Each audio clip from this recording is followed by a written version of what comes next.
You ever feel like you're always on, but never really at peace? Like no matter what you achieve, what you fix, what you improve, there's always this quiet pressure sitting in the background, telling you it's not enough, that you could be doing more, that you should be better. And the strange part is, even when things are going well, that feeling doesn't go away.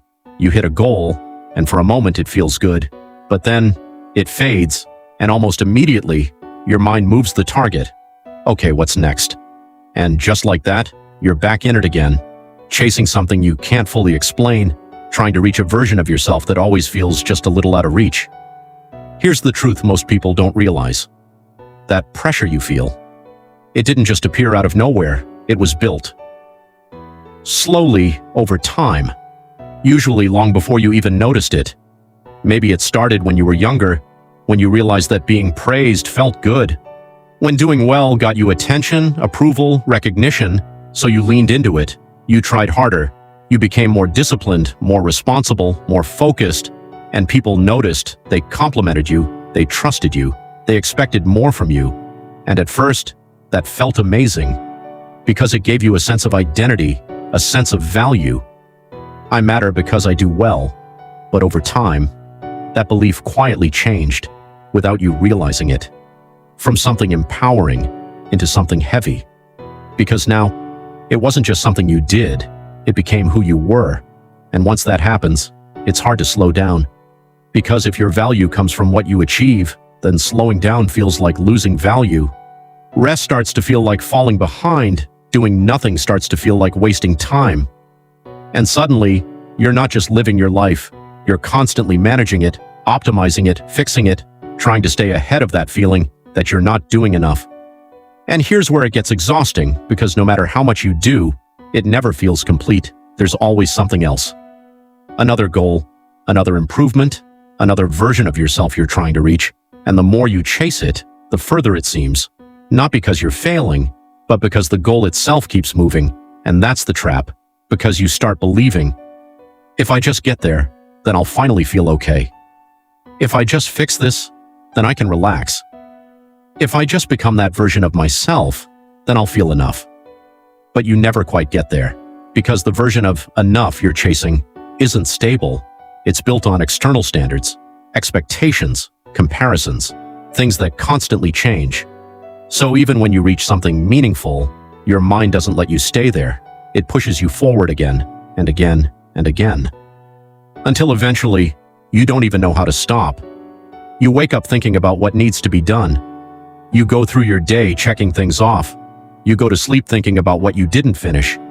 And somewhere in between, you forget what it feels like to just exist, without pressure, without expectation, without needing to improve something. And that's when burnout starts creeping in, not all at once, but slowly, quietly. You feel more tired than usual. Even when you're resting, you feel less excited about things that used to motivate you.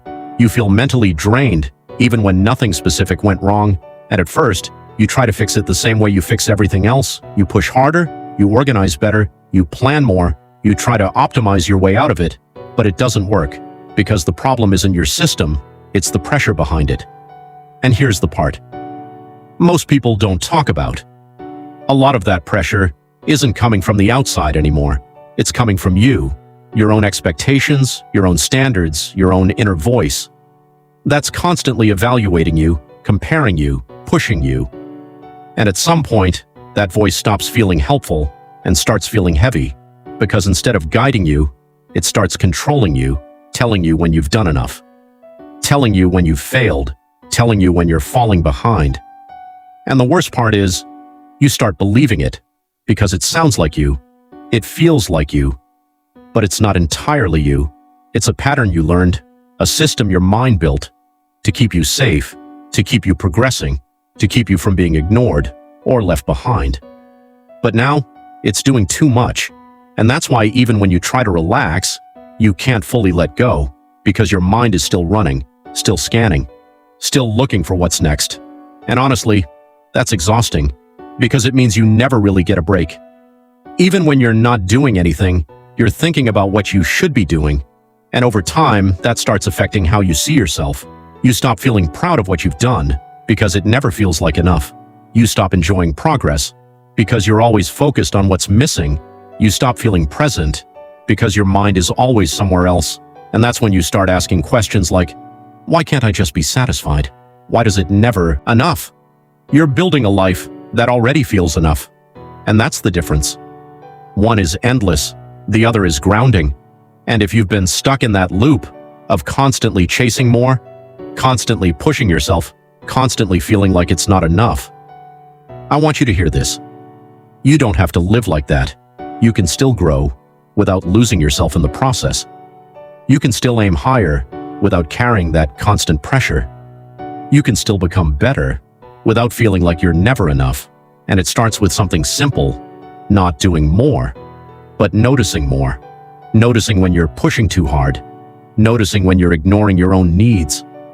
Noticing when that inner voice gets too loud, because awareness is what breaks the loop. And from there, everything begins to change. And if this hits something in you, if you've been feeling that pressure lately, just know, you're not alone. A lot of people are living like this, they just don't talk about it. So if this resonated with you, drop A in the comments. And if you want more videos like this, the kind that actually help you understand your mind, make sure you subscribe. Because the more you understand yourself, the less controlled you are by these patterns. And that changes everything.